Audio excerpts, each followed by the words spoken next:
Cartoon Bangla.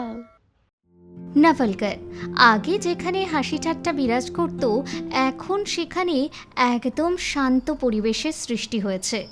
প্রত্যেকটি গলি একেবারে জনশূন্য, প্রত্যেকটি গ্রাম প্রায় ফাঁকা, আর প্রত্যেকের মনে একটি ভয়ের সঞ্চার হয়েছে। এই ভয়ের পিছনের রহস্য কি, সেটাই আজকে কাহিনীর মাধ্যমে আপনাদের সামনে তুলে ধরব। 3 মাসের মধ্যে 8 জন লোক অদৃশ্য হয়ে গেছে। পুরো গ্রাম নাগ দেবতার নামে কাঁপতে শুরু করে। এখন আর জানি না যে কি কি দেখতে হবে। হে ভগবান, এখন আপনি কিছু করুন, আমাদের সেই খুনি তান্ত্রিকের কাছ থেকে বাঁচিয়ে নাও। বাবা, আমি যবে থেকে এই গ্রামে এসেছি, শুধু নাগ দেবতা তান্ত্রিক বাবার নাম নিয়ে ভয় খেয়েই যাচ্ছে। আরে কারো থেকে এতটা কিসের ভয়? কেউ কিছু করতে পারছে না কেন? বাবা, তান্ত্রিক নাগ দেবতা বাবার সাথে সংঘর্ষ করলে মৃত্যুর মুখোমুখি হতে হয়। তুমি গ্রামে নতুন, তুমি নিজে কোনো কাজের জন্য এখানে এসেছো। আমার কথা শোনো, আর এই সব মামলার থেকে নিজেকে যত দূর রাখতে পারো রাখো। তোমার জন্য সেটাই ভালো হবে। ক্ষমা করবে কাকা, কিন্তু আমার আপনাদের এটা কাপুরুষতা দেখে লজ্জা হয়। গ্রামের মধ্যে এত লোক আছে, কিন্তু আপনারা সবাই মিলেও একটা মানুষের বিরুদ্ধে দাঁড়াতে পারছেন না। একতার মধ্যে শক্তি থাকে, এই কথাটা আমাদের বয়স্করাই আমাদের শেখায়। দেখো, তুমি তান্ত্রিক নাগ দেবের শক্তির ব্যাপারে অতটা জানো না। আমরা সব কিছু জেনেও তার কিছুই করতে পারি না। তুমি কালকে এসেছো আর আমাদের ওপরে প্রশ্ন করছো, কিন্তু এটাও তো ভাবো, সত্যি কি আমরা কখনো কি কিছু করার চেষ্টাও করিনি? সেই সময় পাশ থেকে একটি বিড়াল দৌড়ে চলে যায়। এখানে হঠাৎ মাত্র এই বিড়ালটা কি করে আসলো? আমি এক্ষুনি গিয়ে দেখছি। ছেড়ে দাও, তোমার কোথাও যেতে হবে না। এমনিতেও রাত্রির অনেক হয়ে গেছে, যাও ঘুমিয়ে পড়ো। কিন্তু বাবা, একবার দেখতে তো দাও। না, তুমি যাও, গিয়ে ঘুমিয়ে পড়ো, আমিও অনেক ক্লান্ত হয়ে গেছে। দীপক এখানে নতুন এসেছিল, তাই সে জানতো না গ্রামে সেই সময় কি চলছে, কিন্তু সে এটা বুঝতে পেরেছিল গ্রামে কোনো সমস্যা চলছে। গ্রাম থেকে বেশ কিছুটা দূরে একটি গুহা ছিল। সেই গুহার মধ্যে এক তান্ত্রিক অত্যন্ত জঘন্যভাবে তন্ত্র সাধনা করত। সেই গুহার ভেতরে কালো ধোঁয়া সবসময় উঠত। সমগ্র গুহার দেওয়াল জুড়ে বিভিন্ন আকৃতি দেখা যেত, এমনকি গুহার দেওয়ালের মধ্যে বিভিন্ন মৃতদেহের প্রতিকৃতি ফুটে উঠত। ওম কাল সর্পায় নমঃ। জীবনের প্রদীপ নেভাও, শক্তি আমার হও। এখন আর বেশি সময় নেই। এখনো পর্যন্ত যত হত্যা থেকে আমি শক্তি পেয়েছি তা সব সেটা আমার বেড়ে যাবে। শুধু কেবল 5টা হত্যা করলে আমি অমর হয়ে যাব। তারপর আমার মুখোমুখি কেউ হতে পারবে না। সমস্ত নিখোঁজ মানুষেরা নাগদেবকে আরও বেশি শক্তিশালী করে তুলছিল। 5 জন মানুষকে বলি দিতে পারলেই সে অমর হয়ে যেত।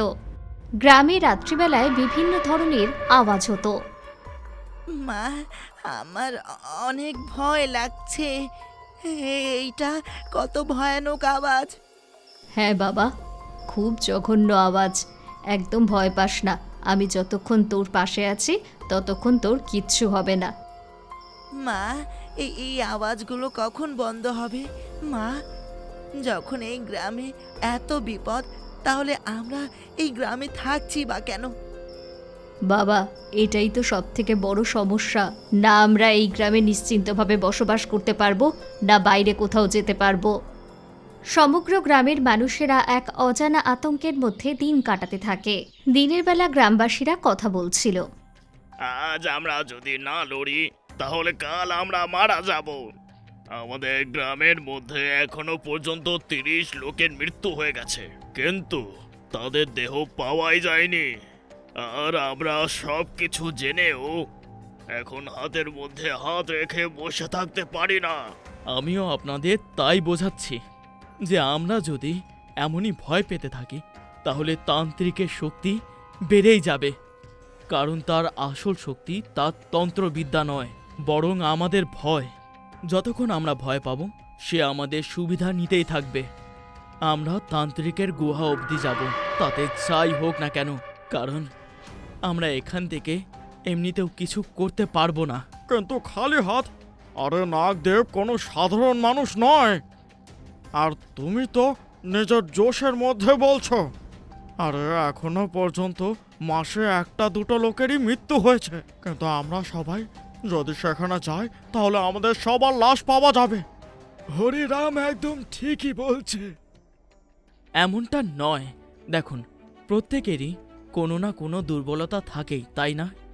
নিশ্চয়ই সেই তান্ত্রিকের কোনো দুর্বলতা থাকবেই।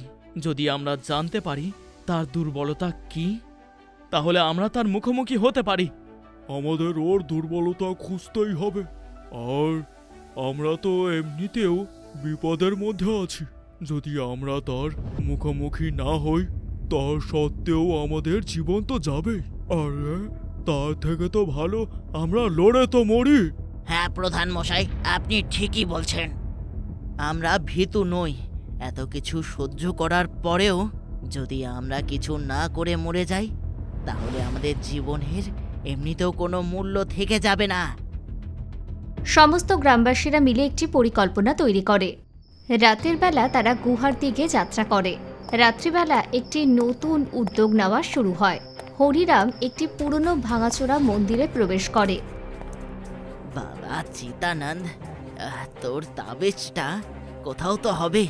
আমরা এখনো পর্যন্ত যা জানতে পেরেছি এইটা সেই তাবিজ যা দিয়ে আমরা সেই তান্ত্রিকের ব্যাপারে বেশি তথ্য জানতে পারবো। শেষমেশ আমরা তার শক্তিকে দুর্বল করতে পারি। সেই মুহূর্তে হরিরামের হাত একটি গর্তের মধ্যে গিয়ে পৌঁছয়। সেখান থেকে মাটি পড়তে থাকে এবং একটি চকচকে জিনিস সে দেখতে পায়। এইটা সেই তাবিজটা তো নয়। তার মানে আমরা সেই তান্ত্রিককে পরাস্ত্র করতে পারি। এইবার তার আর চলবে না। যখন অন্ধকার নিজের চরমে হবে, এই রক্ষা তাবিজ সত্যের চিহ্ন হবে। এই তাবিজ দিয়ে আমরা তান্ত্রিক দেবকে হারতে পারি, তাই না? এটা শুধু তাবিজ নয়, বরং নাগদেবের মৃত্যুর সংকেত। এই তাবিজটাকে সে এখানে লুকিয়ে রেখেছিল যাতে কেউ ওর জীবনকে নিজের বশের মধ্যে না করতে পারে। কিন্তু বলে না যে পাপের ঘোড়া একদিন না একদিন ভরেই যায়। আর এখন নাগদেবের পাপের ঘোড়া ভরে গেছে, তার শেষ এখন নিকট আছে। হরিরাম সেই তাবিজকে বুকের মধ্যে চেপে ধরে সোজা সেখান থেকে বেরিয়ে আসে। অন্যদিকে গ্রামের বেশ কয়েকজন লোক সেই গুহার দিকে যাত্রা করে। গায়ের প্রত্যেকটি পাথর হাওয়া মৃত্যুর সংকেত দিচ্ছিল। আরে যদি আমরা ধরা পড়ে যাই তাহলে আমরা জানি না সেই তান্ত্রিক কেমন ভাবে আমাদের মারবে। আমার অনেক ভয় লাগছে। এই গুহার মধ্যে সব জায়গায় মৃতদেহ পড়ে আছে। এইটা তো সেই লোকেরা যাদের আমরা অন্তিম সংস্কার করে ফেলেছি। আরে এসব কি করে হতে পারে? ভয়ের থেকে বড় কোনো শত্রু নয়। এইসব তো শুধু আমাদের ভয় দেখানোর জন্য আছে, কিন্তু আমরা ভয় পেয়ে পালানোর মধ্যে একজন নয়, বরং আমরা শক্ত করে লড়ার মধ্যে একজন। গুহার মধ্যে নাগদেব শেষ বলি দেওয়ার জন্য প্রস্তুতি নিচ্ছিল। তার সামনে গ্রামেরই একটি মেয়ে অজ্ঞান হয়ে পড়েছিল। এখন কেউ আমাকে আটকাতে পারবে না। অমরতা এখন আমার। গুহাটি তখন দুলতে শুরু করে এবং তার মধ্য থেকে সাপ বেরিয়ে আসে। গ্রামবাসীরা এই সমস্ত দেখে ভয় পেয়ে যায়। এইসব কি হচ্ছে? আমার অনেক ভয় লাগছে। না, আমি মরতে চাই না। দেখো, ঘাবড়িও না, আমাদের মধ্যে কারোর কিছু হবে না। আর আমরা সবাই সেই বইতে পড়েছিলাম, তাই না, যে আজ রাত সেই তান্ত্রিক যদি শেষ বলি দিয়ে দেয় তাহলে আমরা তার কিছু করতে পারবো না। দীপক, তুমি একদম ঠিকই বলছো, কিন্তু এই হরিরাম সে কোথায় গেল? আমরা হরিরামকে ছাড়া কিছু করতে পারবো না। আমি তো বলছি যে হরিরাম অনেক চালাক। সে একটা সুযোগ পেয়েছে নিজের জীবনটা বাঁচানোর, আর সে বেঁচে পালিয়ে গেছে। সে আবার মৃত্যুর মুখে আসার জন্য এখানে কেনই বা আসবে? এমনটা কিছুই নয়, আর আমাদের একে অপরকে ভরসা করতেই হবে। হরিরাম দৌড়তে দৌড়তে সেখানে এসে পৌঁছয় এবং সকলকে সেই তাবিজটি দেখায়। গ্রামবাসীদের মনে সেই তাবিজ দেখে প্রচুর আশা জাগে। এরপরে তারা নাগদেবের সামনে যায়। তখন নাগদেব মন্ত্রোচ্চারণ করছিল। এখন অনেক হয়েছে, এখন তোর খেলা শেষ নাগদেব। তোমাদের কি মনে হয় তোমরা গ্রামবাসীরা মিলে আমাকে হারাতে পারবে? আরে তোমরা যদি আমার একটা চুলও বাঁকা করতে পারো, তোমাদের জন্য সেটাও একটা জয় লাভের চেয়ে বড় হবে না। একদম ঠিক বলেছিস তুই।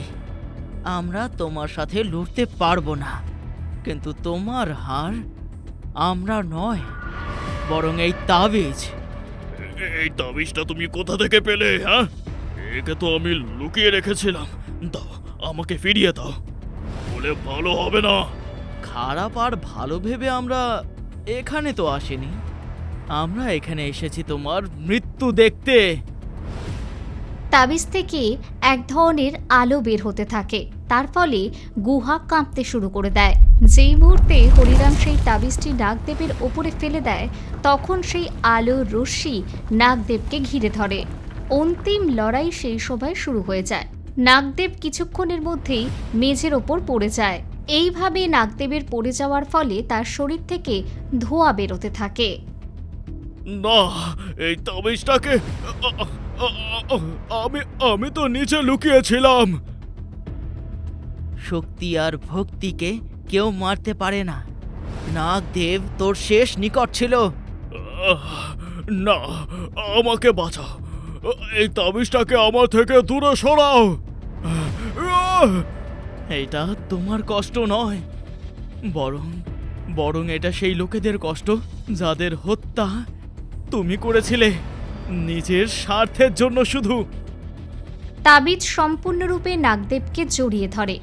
এর কিছুক্ষণের মধ্যেই নাগদেবের সম্পূর্ণ শরীর একটি ছাইয়ে পরিণত হয়। গুহাও সেই সময় ভেঙে পড়ে এবং সমস্ত গ্রামবাসীরা গুহার বাইরে চলে আসে। প্রত্যেকে একে অপরের গলা জড়িয়ে ধরে এবং ভাবুক হয়ে যায়। সত্যি, তোমরা যদি হিম্মত না দেখাতে, সেই তান্ত্রিকের মৃত্যু নয়, বরং আমাদের কারোর মৃত্যু হয়ে যেত। সম্পূর্ণ গ্রামের মানুষেরা এরপর থেকে সুখে শান্তিতে বসবাস করতে লাগলো। এইভাবে তান্ত্রিকের সমাপ্তি ঘটে। আপনাদের যদি আমাদের এই ভিডিওটি ভালো লেগে থাকে তাহলে অবশ্যই ভিডিওটিকে লাইক করবেন এবং চ্যানেলটিকে সাবস্ক্রাইব করে দেবেন। বন্ধুদের শেয়ার করতে ভুলবেন না এবং বেল আইকন প্রেস করে দেবেন।